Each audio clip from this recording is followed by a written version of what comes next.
Nito lamang ika-4 ng Setyembre bandang alas 7 ng gabi, naalarma ang isang pamilya sa Barangay Ugong, Pasig City matapos madiskubring nawawala ang kanilang 11 taong gulang na anak.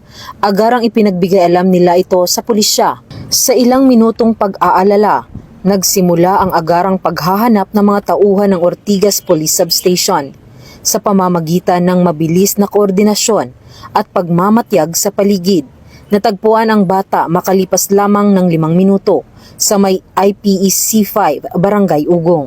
Ang nasabing bata na may kondisyon ng ADHD at ilang beses nang naiulat na nawawala ay agad itinurn over ng mga pulis sa Barangay Council for the Protection of Children sa pamumuno ni Ginang Rachel Awakay upang matiyak ang kanyang kaligtasan.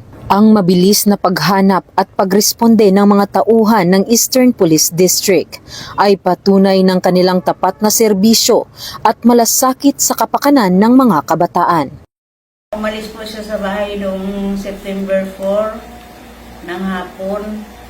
Tapos ngayon po siya nakita po nila ni Sir Calata po. At nagpapasalamat po ako na na-recover po nila ng maayos yung bata. Mula dito sa Eastern Police District, ako po ang inyong PNN correspondent, Patrolwoman Jenny May Dolor, alagad ng batas, tagataguyod ng Balitang Pulis.